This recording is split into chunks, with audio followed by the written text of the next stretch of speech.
Ladies and gentlemen, good citizens of Kenya, I want to let you know that your president has panicked. Mr. Wan-Tam has known that the ground has left him. And to make matters worse, he thinks that he appointed the wrong candidate to be his deputy president. Right now, he terms the man as a useless man in terms of voter numbers and even securing people to come to join his camp. Mr. Soprano, on the other hand, has sensed that Mr. Wan-Tam is about to remove him and is looking left, right and center for a possible candidate who will fill the shoes of a deputy president by bringing a block of numbers. And when I'm talking about numbers, I mean a large chunk of people to the Kenya Kwanza regime. Speaking of Mr. Soprano and Mr. Wan-Tam, just know that I'm your host, Anonymous Whistleblower, so consider subscribing to the channel if you are new, and I will be your best plug at all times. I always like to see where we came from, why we are here, and where we are heading to. It seems like Mr. Yes Sir, in some years back, he was a very good buddy to Mr. Wan-Tam. Wakati tulikuwa tunatetea William Ruto heki, hao walikuwa wapi? Si mimi nilikuwa wakili wa deputy president. Kwani mimi ni mtu ya Rift Valley? Si mimi ni mtu ya Tharaka Nithi? Mbona mnatuletea kasheshe sasa? Unajua mimi ndiye mtu wa mkono wa kuunganisha hii kitu. That was several years ago, and as time went by, the friendship grew stronger and the bonds were tightened when Mr. Wan-Tam appointed Mr. Soprano as his deputy president after impeaching Mr. Half-Tam, aka Rigathi Gachagua. And now, Mr. Wan-Tam is realizing that this man doesn't have anything to bring in the table. As a matter of fact, Mr. Soprano was exposed badly of how his hometown in Embu area, Embu County, how schools are in bad conditions, roads are in worse conditions, nothing is good over there. And this made Mr. Wan-Tam to think twice about his choice of deputy. And now he went to hunt for people who he thinks might bring in some number of people according to election arithmetics and the number of voters. But Mr. Soprano is really having a hard time. Hello. Ataona kilichomtoa kanga manyoya. Amalizia asubuhi na mapema. Asubuhi. Usituletee visadi yako. Please, na tuheshimiane, I repeat tuheshimiane. Mimi heshima zote nimekupatia. But you must also respect me. Sababu mimi naona mahali tunaendelea kuna mahali tunataka kufika.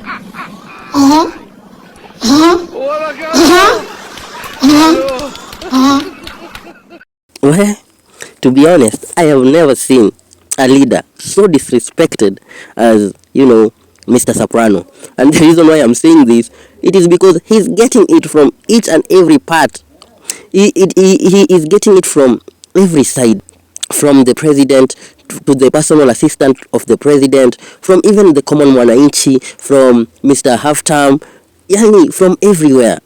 And the reason why I'm saying this, it is because Mr. Soprano, to be honest, doesn't have the aura.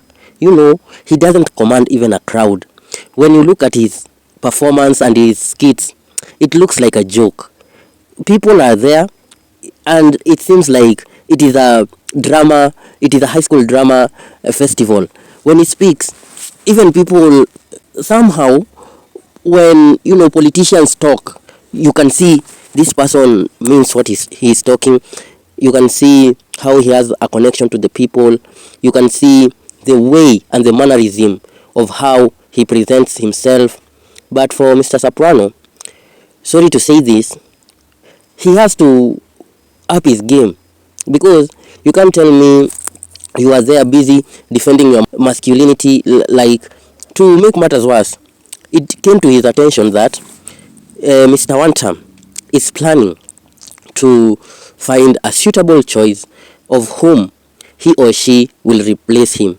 And this has caused so much tantrums and has made the Soprano man very worried about his future in the government. And that is why I saw recently he went to a empowerment program and he had to rally the masses up to ask them if he was still their favorite, he was still in their hearts. So he was asking basically if people think he is good to be re-elected as deputy president alongside Mr. Wan-Tam. And you know, people will always cheer you when they see something, and once they get something from you, they will, discard you like anything else which can be discarded. And I heard Rigiji talking about his case, and he was basically saying that Mr. Soprano is very washed, and the moment they go to an empowerment program or rally, they usually go with a lot of money, stacks of money, and this is to at least soften the ground for them to have, a conversation with the people. But if it weren't for the money, then it will be a different scenario altogether. And now, after people come to these empowerment programs, what really takes them there, or the main reason why they usually attend, it is because of the small token they will receive.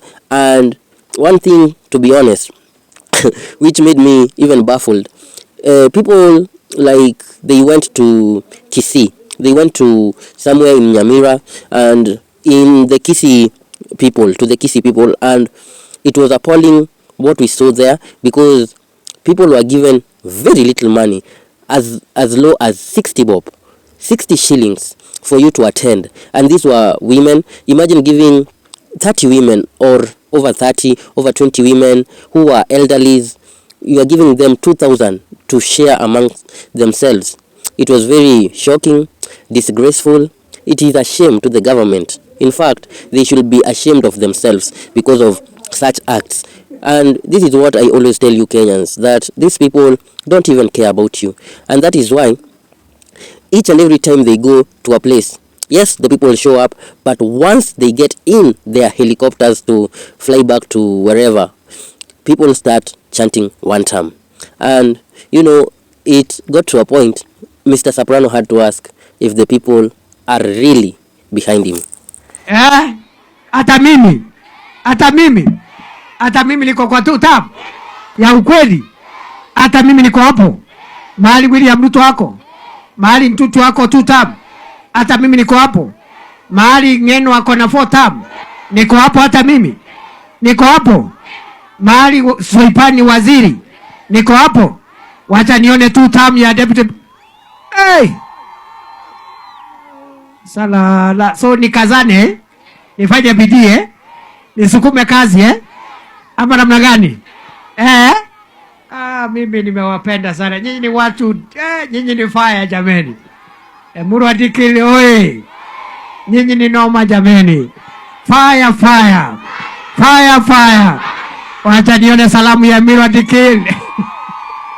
I really feel sorry for him, because after all those years of loyalty and hard work to one man who you can consider a friend, that very one man is the one planning your downfall. Imagine this man stood with Mr. Wan-Tam back when no one wanted even to be associated with him, and he went all the way to The Hague to represent Mr. Wan-Tam in court after he was facing some serious charges, according to Bensouda and other international organizations, for the post-election violence. And Mr. Soprano is just that good friend you can have, who will always be there for you, but he doesn't have any aura. It is only you who can understand him, but the rest of the people can't. And it is so sad to see that Mr. Wan-Tam can go to any lengths to retain power, and we will see everything as it unfolds, because I don't see Mr. Soprano going to 2032. Some things will change, and that's why we have seen delegations or people, envoys, being sent to specific people to urge them to come into government so that they may form the next government from 2027 to 2032. Otherwise, all the best for Mr. Soprano. We hope that he will not be dropped, so that he too goes home together with with the lot, because home and Wan-Tam is inevitable. It has been your host, Anonymous Whistleblower. Please like, share, and most importantly, subscribe to the channel. Till the next one, cheers.